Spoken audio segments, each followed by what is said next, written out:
ರೀತಿ ಸಸ್ಯಗಳು ಅಭಿವೃದ್ಧಿ ಆಗಬೇಕು ಅನ್ನೋ ಥರದ್ದು ಭೂಮಿ ಮೇಲೆ ಹೇಗೆ ನಿರ್ಧಾರ ಮಾಡಿರುತ್ತೆ, ಅದನ್ನೇ ಇಂಟಿಗ್ರೇಟ್ ಮಾಡಿ ಋಷಿಗಳು ಹೇಳಿರುವಂಥದ್ದು ಏನು ಅಂತಂದರೆ, ನನ್ನ ಜೀವನ ಅನ್ನೋ ಥರದ್ದು ಕೂಡ ಅದರ ಮೇಲೆ ನಿಂತಿರುತ್ತೆ. ಅದಕ್ಕೆ ಗ್ರಹಗಳು ಅಂತಂದರೆ ನಮ್ಮನ್ನು ಗ್ರಹಿಕೆ ಮಾಡುವವರು ಅಂತ.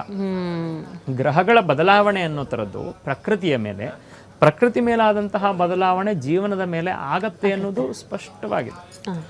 ಈಗ ಉದಾಹರಣೆಗೆ ಗ್ರಹಗಳ ಯಾವುದೋ ಒಂದು ಸಂಚಾರದ ಸಮಸ್ಯೆಯಿಂದ ನಮಗೆ ಬರ್ತಿರುವಂತಹ ಮಾನ್ಸೂನ್, ಸೌತ್ ವೆಸ್ಟರ್ನ್ ಮಾನ್ಸೂನ್ ಅಂತ ಕರಿತೀವಿ, ಅದು ಜಾಸ್ತಿ ಆಯಿತು ಅಂತ ತಗೊಳ್ಳೋಣ. ಉತ್ತರ ಕರ್ನಾಟಕ ಭಾಗಕ್ಕೆ ಫ್ಲಡ್ಸ್ ಆಗತ್ತೆ. ಉತ್ತರ ಕರ್ನಾಟಕ ಭಾಗಕ್ಕೆ ಫ್ಲಡ್ಸ್ ಆಯಿತು ಅಂತಂದರೆ ಮನುಷ್ಯನ ಮೇಲೆ ಪರಿಣಾಮ ಕೊಡುತ್ತೆ. ಭೌಗೋಳಿಕವಾಗಿ ಖಗೋಳದಲ್ಲಿ ಆಗುವಂತಹ ಬದಲಾವಣೆಗಳಿಂದ ಅದು ಪ್ರಕೃತಿಯ ಮೇಲೆ ಪರಿಣಾಮವನ್ನು ಕೊಟ್ಟು, ಪ್ರಕೃತಿಯಲ್ಲಿ ಆಗುವಂತಹ ಬದಲಾವಣೆಗಳು ಮನುಷ್ಯನ ಜೀವನದ ಮೇಲೆ ಪರಿಣಾಮ ಕೊಡುತ್ತೆ ಅನ್ನೋ ಥರದ್ದು ಸಮಷ್ಟಿಯಲ್ಲಿ ಆದರೆ, ವ್ಯಷ್ಟಿಯಲ್ಲೂ ಕೂಡ ಅದೇ ರೀತಿಯಾಗಿರುವಂತಹ ಗ್ರಹಗಳ ಒಂದು ಬದಲಾವಣೆಯಿಂದ ನನ್ನ ಜೀವನದ ಮೇಲೆ ಅದು ಪರಿಣಾಮವನ್ನು ತೋರಿಸುತ್ತೆ ಅನ್ನೋದೇ ಜ್ಯೋತಿಷ್ಯ ಶಾಸ್ತ್ರ ಹೇಳೋದು.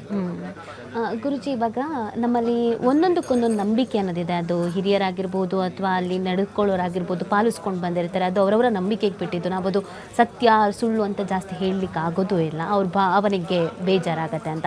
ಬಟ್ ಇಲ್ಲಿ ಕೆಲವೊಮ್ಮೆ ಸೂರ್ಯನ ರಶ್ಮಿಗಳು ಬಿದ್ದಿದ್ದು ನಮಗೆ ಕಾಣದೇನೂ ಇರ್ಬೋದು, ಮೋಡ ಆದಂಥ ಸಂದರ್ಭದಲ್ಲಿ. ಯಾವಾಗಲೂ ಒಂದೆರಡು ಬಾರಿ ಆಗಿದ್ದುಂಟು ಅಂತಲೂ ಕೂಡ ಹೇಳ್ತಾರೆ. ಸ್ಪಷ್ಟವಾಗಿ ಕಾಣಿಸ್ತು ಅಂತಂದರೆ ಈ ವರ್ಷ ಎಲ್ಲವೂ ಚೆನ್ನಾಗಿರುತ್ತೆ ಅಂತ. ನಮ್ಮ ಕಣ್ಣಿಗೆ ಕಾಣಲಿಲ್ಲ ಅಂತಂದರೆ ಈ ಬಾರಿ ಮಳೆ ಜಾಸ್ತಿ ಆಗುತ್ತೋ, ಮಳೆನೇ ಬರಲ್ವೋ, ಈ ಥರದೊಂದಷ್ಟು ಸಮಸ್ಯೆ. ಹೌದಾ? ಈ ಥರದನ್ನು ನಾವು ನಂಬೇಕಾ? ಈ ಆಚಾರ ವಿಚಾರಗಳ ಬಗ್ಗೆ ಹೇಳೋದಾದರೆ ಅಂತ. ಖಂಡಿತವಾಗ್ಬೋದು.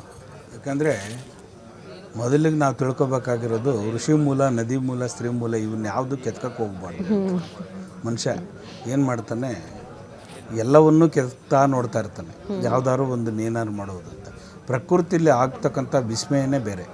ಮನುಷ್ಯನಿಗೆ ಮೀರಿರ್ತಕ್ಕಂಥ ಪ್ರಕೃತಿ ವಿಸ್ಮಯ ನಡೆಯುತ್ತೆ. ಅವನ ಲೆಕ್ಕನೇ ಹಾಕಿರಲ್ಲ, ಅವನಿಗೆ ಗೊತ್ತಿಲ್ಲದಿದ್ದಂಗೆ ಪ್ರಕೃತಿಯಲ್ಲಿ ಕೆಲವೊಂದು ವಿಸ್ಮಯಗಳು ನಡೀತಾ ಹೋಗ್ತವೆ. ಯಾಕಂದರೆ ಅವರವರ ನಂಬಿಕೆಗೆ ಬಿಟ್ಟಿದ್ದು. ಇವಾಗ ನಾನು ಒಂದು ಹೆಣ್ಣು ದೇವತೆನ ಪೂಜೆ ಮಾಡ್ತೀನಿ, ನನಗೆ ಅದು ಮನಸ್ಸು ಸಾಟಿಸ್ಬಿಟ್ಟಿದೆ. ಇನ್ನೊಬ್ಬರು ಗಂಡು ದೇವರನ್ನು ಪೂಜೆ ಮಾಡ್ತಾರೆ, ಅವರವ್ರಿಗೆ ಮನಸ್ಸಿಗೆ ಸಾಟಿಸ್ಬಿಟ್ಟಿದೆ. ಇಲ್ಲಿ ಏನಂತಂದರೆ ಪ್ರಕೃತಿಯಲ್ಲಿ ಕೆಲವೊಂದು ಆ ದಿನವೇ ಹೋದ ವರ್ಷ ಬಂದಿರತಕ್ಕಂಥ ಮೋಡ ಕವಿದ ವಾತಾವರಣ ಇತ್ತು. ಆವಾಗ ನಾವು ನೋಡಲಿಲ್ಲ ಸೂರ್ಯ ರಶ್ಮಿ ಕಿರಣಗಳನ್ನ, ಸೂರ್ಯನ ಒಂದು ಕಿರಣಗಳು ಆ ಶಿವನ ಮೇಲೆ ಪರಮೇಶ್ವರನ ಬೀಳಲಿಲ್ಲ, ಲಯಕಾರಕನಾಗಿರ್ತಕ್ಕಂಥ ಪರಮೇಶ್ವರನ ಮೇಲೆ ಬೀಳಲಿಲ್ಲ ಅನ್ನೋದಕ್ಕೋಸ್ಕರ ಕೆಲವು ಊಹಾಪೋಹಗಳೆಲ್ಲ ಬರ್ತವೆ. ಆದರೆ ಪ್ರಕೃತಿಯಲ್ಲಿ ನಡೀತಾ ಇರ್ತಕ್ಕಂಥದ್ದು ಯಾವಾಗ ಅಧರ್ಮ ಜಾಸ್ತಿ ಆಗುತ್ತೋ, ಯಾವಾಗ ಭ್ರಷ್ಟಾಚಾರಗಳು ಜಾಸ್ತಿ ಆಗುತ್ತೋ, ಎಲ್ಲೆಲ್ಲಿ ಧರ್ಮಗಳೇ ಗಲಭೆಯನ್ನು ಉಂಟು ಮಾಡ್ತಾರೋ ಅಲ್ಲಿ ಏನಾದರೂ ಒಂದು ಶಕ್ತಿ ಉತ್ಪತ್ತಿಯಾಗಿ ಆ ಪ್ರಕೃತಿಯ ವಿಕೋಪಕ್ಕೆ ಹೋಗ್ತಕ್ಕಂಥದ್ದು. ಈಗ ನೋಡಿ, ಕೆಲವೊಂದು ಸಂದರ್ಭದಲ್ಲಿ ಧರ್ಮಗಳನ್ನೇ ಹೊಡಿತಕ್ಕಂಥ ರಾಜಕೀಯ ಪಕ್ಷಗಳು ಎಷ್ಟೋ ಇದ್ದಾವೆ. ಧರ್ಮಕ್ಕೇ ಎತ್ತಿಕ್ಕುವಂಥವು. ಯಾಕಂದರೆ ಎಲ್ಲೋ ಒಂದು ಜಾಗದಲ್ಲಿ ಅವ್ರ ಪಾಡಿಗೆ ಅವ್ರು ಇರ್ತಾರೆ, ಇವ್ರ ಪಾಡಿಗೆ ಇರ್ತಾರೆ. ಈ ರಾಜಕೀಯದಲ್ಲಿ ವಿಚಾರ ತಗೊಂಡಾಗ ಆ ಧರ್ಮಗಳನ್ನು ಹೊಡಿತಕ್ಕಂಥದ್ದು ಒಂದು ಮುನ್ನಾಗ್ತಕ್ಕಂಥದ್ದು. ನೋಡಿ, ಹಿಂದೂ ಧರ್ಮದಲ್ಲಿರ್ತಕ್ಕಂಥ ಮೊನ್ನೆ ಕೇಳಿದ್ವು ನಾವೇನೇನೆ, ವೆಸ್ಟ್ ಬೆಂಗಾಳಲ್ಲಿ ಒಬ್ಬ ಹಿಂದೂ ಹುಡುಗನನ್ನು ಹೊಡೆದಿರ್ತಕ್ಕಂಥದ್ದು. ಯಾಕಂದರೆ ಧರ್ಮವನ್ನು ಮಧ್ಯಕ್ಕೆ ತೊಗೊಂಬರ್ತಾರೆ. ಹಿಂದೂ ಧರ್ಮದಲ್ಲಿ ಇವನು ಮುಸ್ಲಿಮ್ಸು, ಇವನು ಕ್ರಿಶ್ಚಿಯನ್ನು, ಇವನು ಅದನ್ನು ಮಾಡಬಾರ್ದು, ಇದನ್ನು ಮಾಡಬಾರ್ದು. ನೋಡಿ, ಇಷ್ಟೇ ಆಗಲಿ, ಒಂದು ಸನಾತನ ಧರ್ಮದ ಒಂದು ಪ್ರೊಸೆಷನ್ ಹೋಗ್ಬೇಕಾದ್ರೂ ಕೂಡ ಒಂದು ಕಲ್ಲು ಹೊಡಿತಕ್ಕಂಥದ್ದು. ಯಾಕಂದರೆ ನಮ್ಮ ಧರ್ಮನೇ ಶ್ರೇಷ್ಠ ಅನ್ನೋ ಒಂದು ಇದಕ್ಕೆ. ಯಾಕಂದ್ರೆ ನಮ್ಮ ಧರ್ಮದಲ್ಲಿ ನಾವು ನಂಬಿಕೆ ಇಟ್ಟಿರ್ತೀವಿ, ಅದೇ ಬೇರೆಯವ್ರ ಧರ್ಮದಲ್ಲಿ ಅವ್ರು ನಂಬಿಕೆ ಇಟ್ಕೊಳ್ಳಿ, ಅದ್ರದ್ದೇನು ಇದಿಲ್ಲ.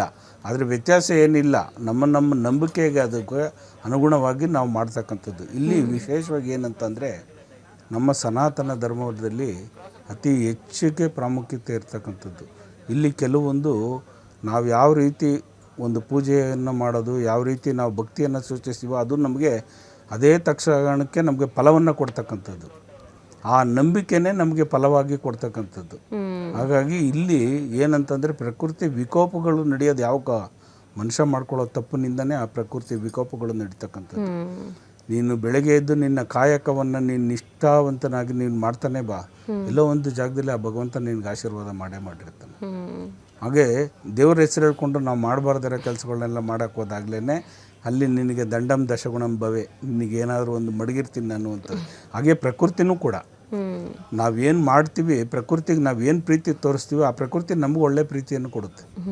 ಈಗ ಒಂದು ಪ್ರಾಣಿಗೆ ಒಂದು ಊಟ ಹಾಕ್ತೀವಿ ಅಂದ್ಕೊಳ್ಳಿ, ಒಂದು ನಾಯಿಗೆ ಆಗಲಿ, ಒಂದು ಯಾವುದಕ್ಕೆ ಆಗಲಿ, ಒಂದು ಪಕ್ಷಿಗೆ ಆಗಲಿ, ಒಂದು ಹಸುಗೆ ಆಗಲಿ, ಅದು ನಮಗೆ ಸೂಚಿಸುತ್ತೆ, ನೆನೆಸ್ಕೊಳ್ಳುತ್ತೆ.